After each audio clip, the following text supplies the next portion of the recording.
하나님 우리 아버지와 주 예수 그리스도로부터 은혜와 평강이 여러분 모두에게 함께 하시길 기원합니다.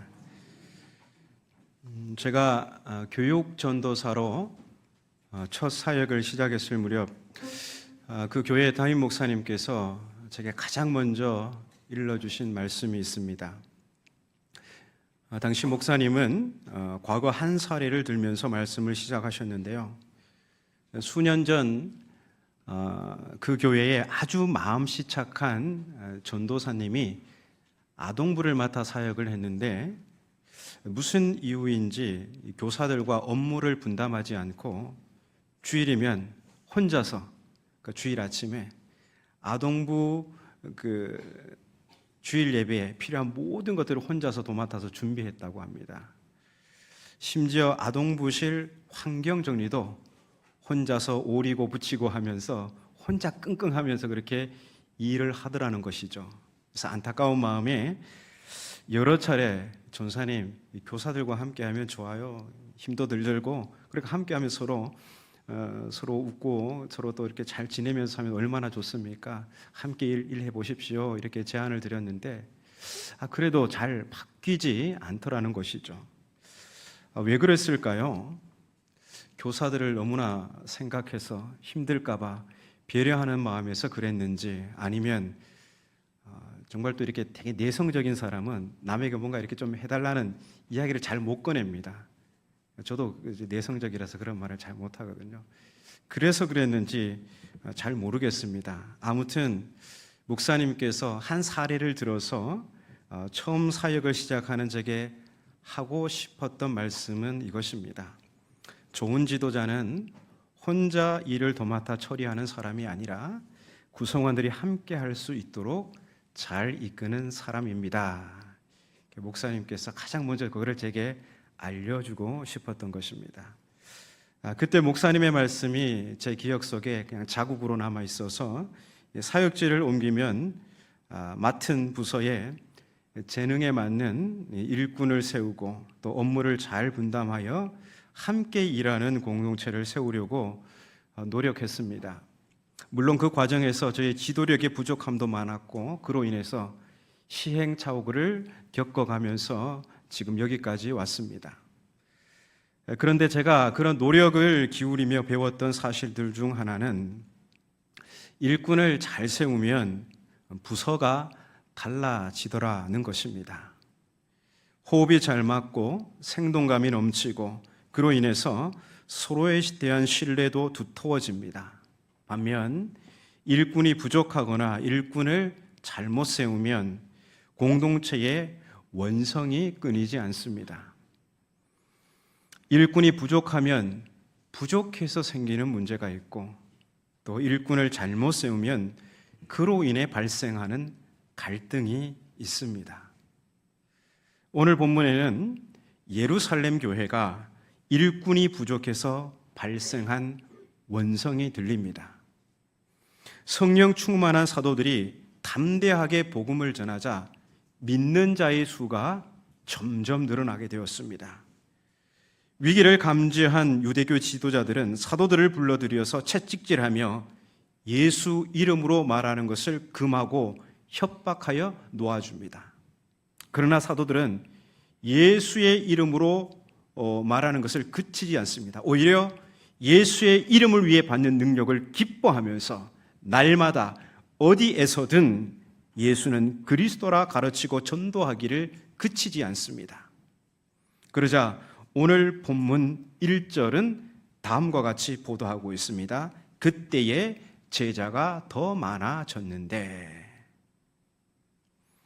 여기서 제자는 예수님의 12제자를 가리키는 게 아니고요, 교회 내 신자들을 가리키는 말입니다. 그런데 박해 중에도 사도들이 그렇게 수모와 모욕을 당하는데도 불구하고 교회 내 신자가 점점 늘어나더라는 것이죠. 복음을 전하는 사도들로서는 너무나 기쁜 일이 아닐 수 없습니다. 그런데 역설적으로 교회의 놀라운 성장 때문에 갈등이 찾아온 것입니다. 본문 1절을 우리 함께 한번 읽어보겠습니다. 본문 1절 시작. 그때의 제자가 더 많아졌는데 헬라파 유대인들이 자기의 과부들이 매일의 구제에 빠짐으로 히브리파 사람을 원망하니, 네. 이 말씀을 보면 표면적으로 보면 교회 내 갈등의 원인이 일종의 차별 때문에 생긴 것처럼 비춰집니다. 당시 예루살렘 교회에는 헬라파 유대인과 히브리파 유대인이 함께 공동체를 이루고 있었습니다. 헬라파 유대인은 외국에 오랫동안 살다가 고국으로 귀환해서 살아가는 그 사람들로서 헬라어를 모국어로 사용하는 사람들이에요. 이민 갔다가 돌아온 사람들이죠. 그래서 아주 헬라어가 유창합니다. 반면 히브리파 유대인은 그냥 이스라엘 땅에서 태어나서 꾸준히 그 땅에서 살아온 토종 유대인들입니다.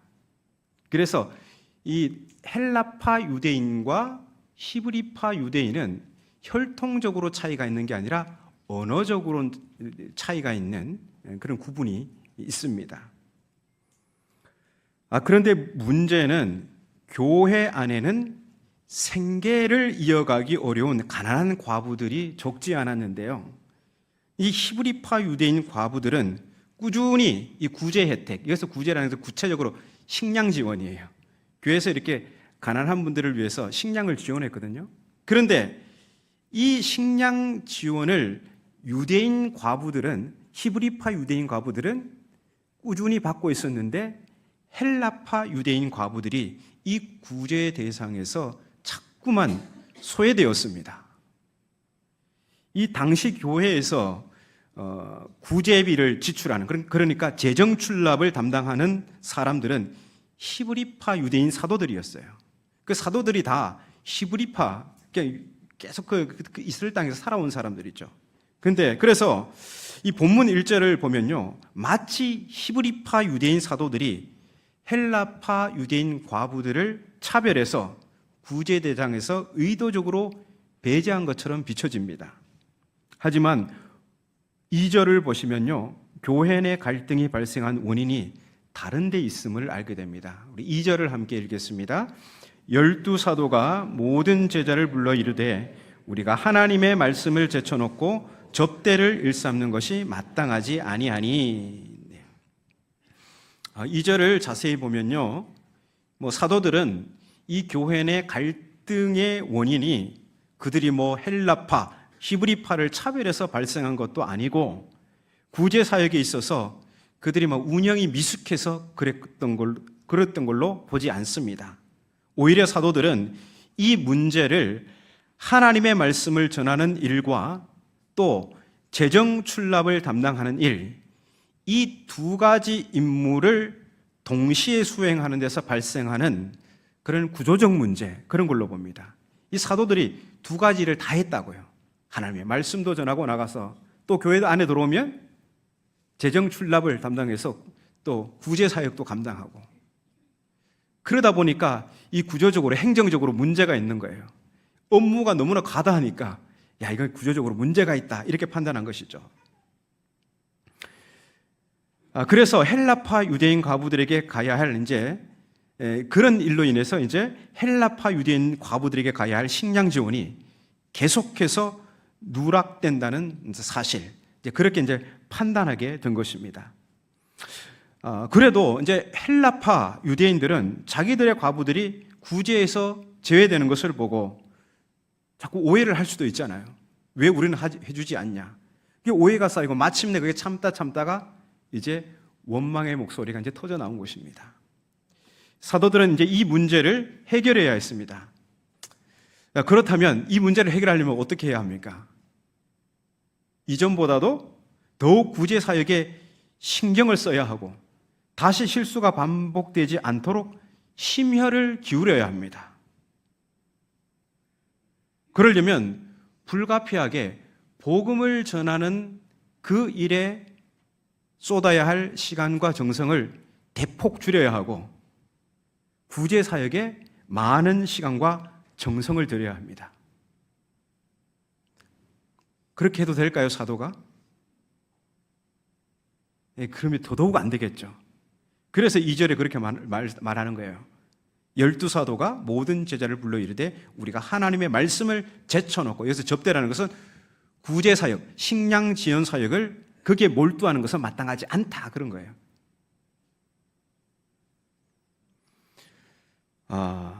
사도가 이 식량 지원에 신경 쓴다고 본연의 임무인 복음 전하는 일을 제쳐둔다면 그것은 당연히 옳지 않은 판단인 거죠.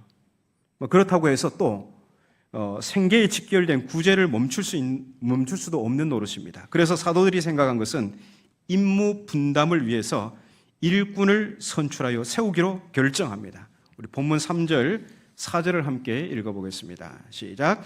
형제들아, 너희 가운데서 성령과 지혜가 충만하여 칭찬받는 사람 7을 택하라. 우리가 이 일을 그들에게 맡기고 우리는 오로지 기도하는 일과 말씀 사역에 힘쓰리라 하니. 이 사도들은 갈등을 해결하기 위해서 일꾼을 선출하여 세움으로써 자신들은 본연의 임무인 기도와 말씀 사역에 집중할 수 있고, 또 전과 같이 헬라파 유대인 과부들이 구제 혜택에서 배제되는 실수도 보완할 수 있다고 판단한 것입니다. 그래서 일꾼을 선출하자고 공동체에 제안합니다. 그러자 공동체의 반응이 어떻습니까? 5절에 보니까 온 무리가 이 말을 기뻐하여, 온 교회가 일꾼을 선출하자는 사도들의 제안을 기쁨으로 수용합니다. 그래서 교회 일꾼을 선출하는 것은 기쁜 일입니다. 왜냐하면 일꾼을 세움으로 각자 본연의 임무에 충실할 수 있기 때문이고, 또한 교회 일꾼을 세움으로 교회 내 일꾼 부족으로 발생할 수 있는 다양한 갈등의 요소를 해결할 수 있기 때문입니다. 이 사도들의 제안을 수용한 회중들은 이제 일꾼들을 선출합니다. 5절과 6절 본문 함께 읽겠습니다. 온 무리가 이 말을 기뻐하여 믿음과 성령이 충만한 사람 스데반과 또 빌립과 브로고로와 니가노르와 디몬과 바메나와 유대교에 입교했던 안디옥 사람 니골라를 택하여 사도들 앞에 세우니 사도들이 기도하고 그들에게 안수하니라. 아멘. 사도들이 일꾼을 선출하자고 제안했고, 또 회중들은 그 제안을 적극 수용해서 7명의 일꾼을 세웁니다. 그런데 여기서 우리가 주목해야 할 게 있는데요, 사도들이 제안한 일꾼 선출의 기준이 있습니다. 사도들이 그냥 아무나 뽑자 이렇게 한 게 아니라 어떤 그 일꾼 자질의 선택 기준, 이런 것을 두었거든요. 그게 3절에 뭐라고 하죠? 3절에 보니까 성령과 지혜가 충만하여 칭찬받는 사람입니다. 자, 그러면 회중들은 이 사도의 일꾼 자격 기준을 잘 받아들이고 그대로 했을까요? 5절에 보니까 온 무리가 선출한 7 일꾼은 어떤 사람이에요?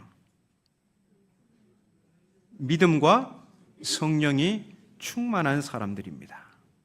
자, 3절에 성령과 지혜가 충만하여 칭찬받는 사람, 그리고 5절에 믿음과 성령이 충만한 사람, 이 표현에 약간 차이가 있죠. 그런데 이 표현의 차이는 애써 구분할 필요가 없습니다. 이 둘의 표현이 의미하는 바는 평상시 공동체 구성원들로부터 객관적으로 인정된 믿음의 사람들이다, 이런 뜻입니다.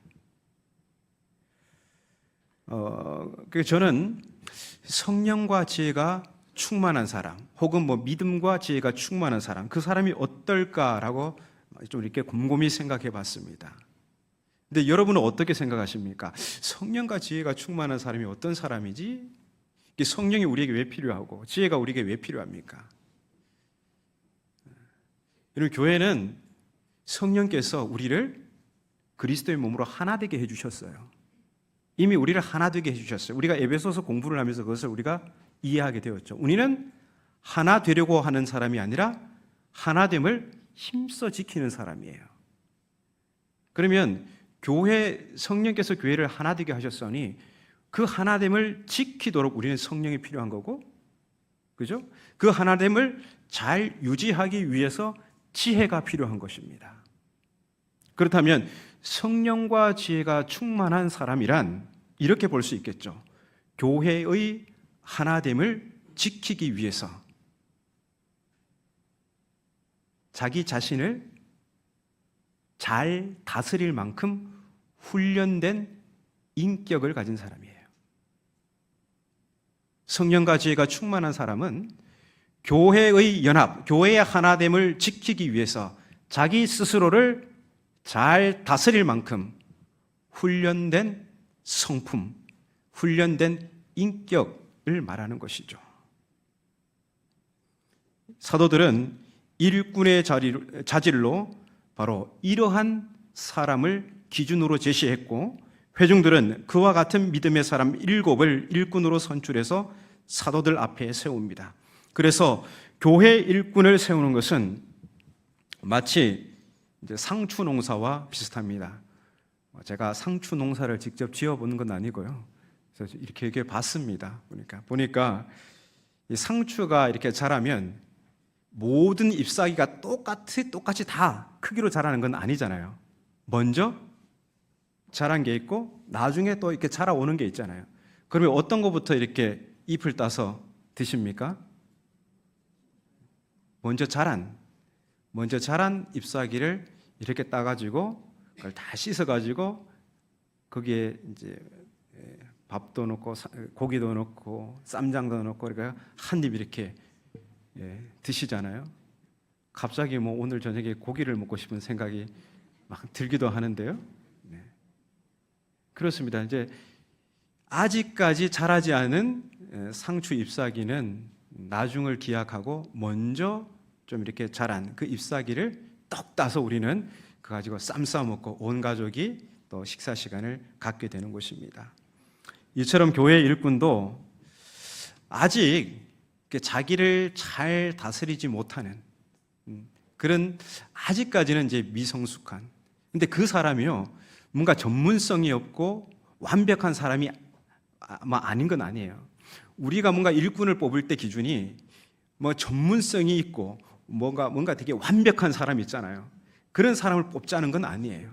다만 뭔가 지식이 좀 부족할 수도 있고 전문성이 결여되어 있을 수도 있고, 그렇지만 어떤 공동체가 연합해서 뭔가를 하려고 할 때 그때 나 자신과 생각에 충돌되더라도 그게 맞지 않더라도 자기를 잘 다스리고 교회의 연합과 하나됨을 잘 지키기 위해서 그렇게 훈련된 그 사람이 적합하다는 거죠. 그런데 그렇지 못한 아직 덜 성숙한 사람은 이제 나중을 기약하는 것이고, 지금 인정받을 만큼 성숙한 사람, 공동체가 이 사람이면 적당하다라고 이제 객관적으로 판단할 수 있는 사람을 이제 뽑아 세우는 겁니다.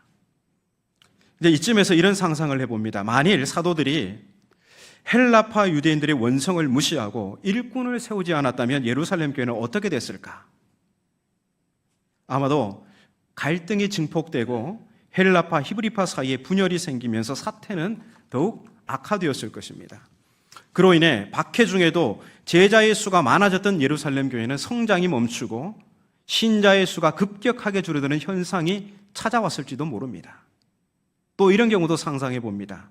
사도들은 객관적으로 인정된 믿음의 사람들을 선출하라고 했는데 회중들이 그렇게 보기 어려운 사람들을 선출했다면 교회는 어떻게 됐을까? 이 경우에도 크게 다르지 않을 거라고 생각됩니다. 본문 3절에요. 7을 택하라 이 말씀이 있죠. 여기서 택하라는 단어는 면밀하게 살피다는 의미가 있습니다. 면밀하게 살피다. 그런데 지금 어떤 맥락에서 면밀하게 살피라고 합니까? 일꾼을 선출하는 그 상황에서 면밀하게 살피라는 거예요. 그래서 무슨 뜻이겠어요? 이 단어가 누구를 뽑으면 좋을지 잘 살펴보라, 그런 의미입니다. 그러니까 교회의 일꾼을 세울 때 사도들의 제안은 신중을 기하라고 합니다. 이런 제안에는 가볍게 일꾼을 선출해서 세웠다가는 교회가 어려움에 빠질 수도 있다는 경고를 내포하고 있는 것입니다.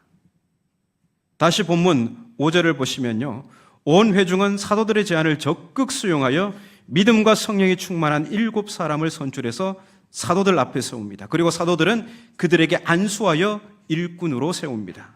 그러자 예루살렘 교회에 본문 7절과 같은 일이 생깁니다. 우리 7절을 함께 읽어보겠습니다. 하나님의 말씀이 점점 왕성하여 예루살렘에 있는 제자의 수가 더 심히 많아지고 허다한 제사장의 무리도 이 도에 복종하니라. 아멘. 요컨대 교회가 더욱 성장했다는 것입니다. 7 일꾼을 세워서 구제 사역 및 재정 출납에 관한 모든 일을 맡겼더니 사도들은 자신들 본연의 임무인 말씀 사역에 전념할 수 있게 된 것입니다. 그러니까 하나님의 말씀이 점점 왕성해지고 그 결과 예루살렘에 있는 제자의 수가 더 심히 많아지게 된 것입니다. 그뿐 아니라 허다한 제사장의 무리도 사도들이 전한 복음의 말씀에 복종하게 됩니다. 그만큼 하나님의 말씀이 힘있게 그 유대 땅을 지배했다는 뜻이죠. 일꾼을 세워서 교회 내 갈등의 문제를 해결하니 교회가 더욱 성장하게 된 것입니다. 우리는 여기서 문제의 원인부터 해결과 결과까지를 다시 한번 떠올려 봅니다. 아이러니하게도 예루살렘 교회 내 갈등의 원인은 제자의 수가 많아진 데서 왔습니다. 교회 성장이 문제를 촉발하게 된 것이죠. 신자의 수가 많아지니까 12사도가 복음 전하는 일과 재정 출납을 도맡아 하는데 무리가 온 것입니다. 그래서 사도들은 이 갈등을 해결하기 위해서 성령과 지혜가 충만하여 칭찬받는 사람 7을 선출하자고 제안하죠. 사도들이 직접 일꾼을 임명하지 않았어요. 회중들에게 일꾼을 선출하도록 제안한 것, 이게 참 그 시대의 의미심장한 선택이었던 것입니다. 회중들은 사도들의 제안을 수용하고 사도들의 뜻에 따라 믿음과 성령이 충만한 사람, 곧 사람들에게 객관적으로 인정받을 만한 믿음의 사람 7을 일꾼으로 선출합니다. 그런데 왜 일꾼 7을 선출했을까요? 엄청나게 막 교인들의 수가 늘어나는데 왜 7명만 선택했을까요? 오늘 설교 제목이 7 일꾼을 세우다. 저기 뭐 오해하시면 안 됩니다. 오늘 7명 일꾼을 세운다 이렇게 오해하시면 안 됩니다. 성경에서 7은 완전수예요. 그래서 여기서 우리에게 전달하고자 하는 신학적 메시지가 있는 거예요. 우리는 그거를 들어야 돼요. 7명 일꾼을 외우는 게 중요한 거 아니에요. 자, 예루살렘 교회가 그때 일꾼을 세웠는데 7명 이름을 다 외워보세요. 이게 성경 퀴즈로 나갈 때 이거는 이제 1차원적인 성경 퀴즈예요. 조금 더 그보다 고차원적인 성경 퀴즈는 뭐냐면 왜 7을 세웠을까요? 7이 의미하는 바가 뭘까요? 7은 완전수입니다. 그래서 7을 세웠다는 것은 일꾼을 잘 뽑았다 이런 뜻입니다. 일꾼을 참 잘 뽑았다 그런 의미가 되는 것입니다. 그래서 오늘 설교 제목 7 일꾼을 세우다, 이것은 설교 제목을 이렇게 풀이할 수 있어요. 일꾼 잘 뽑다, 이렇게. 오늘 우리에게도 그런 은혜가 있기를 바랍니다. 자, 문제 해결을 위한 사도들의 제안과 회중들의 수용이 하나로 이루어진 것입니다. 회중들은 성령과 지혜가 충만하여 칭찬받는 사람을 선출하자는 사도들의 제안을 흘려듣지 않았습니다. 그들은 사도들의 제안을 적극 수용해서 누구를 뽑으면 좋을지 잘 살펴보고 믿음과 성령에 충만한 일꾼을 선출했습니다. 한마디로 일꾼 잘 뽑았습니다. 그러니 교회 내 갈등이 해결되고 하나님의 말씀이 왕성하여 예루살렘 교회는 더욱 성장하게 됩니다.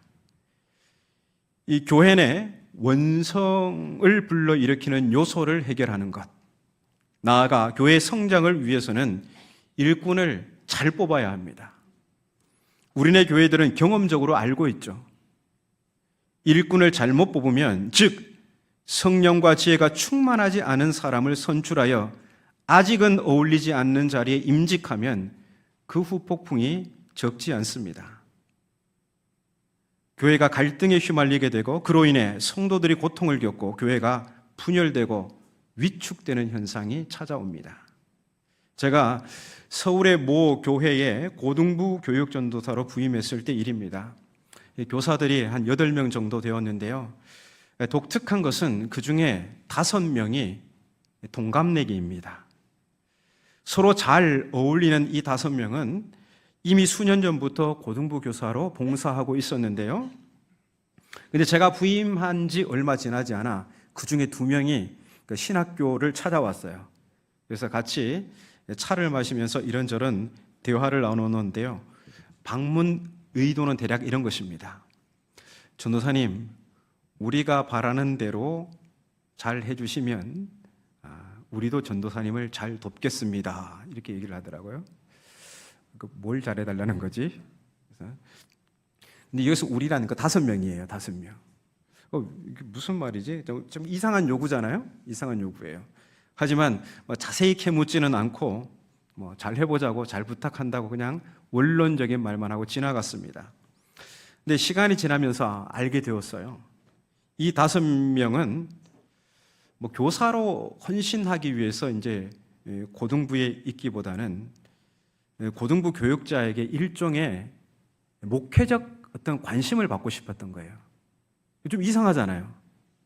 무슨 고등부 교사에게 왜, 고등부 교육자한테, 전도사한테 왜 목회적 관심을 받고 싶지? 나중에 이유를 알았어요. 제 이전에 있었던 그 전도사님이 이 5명하고 동갑이에요.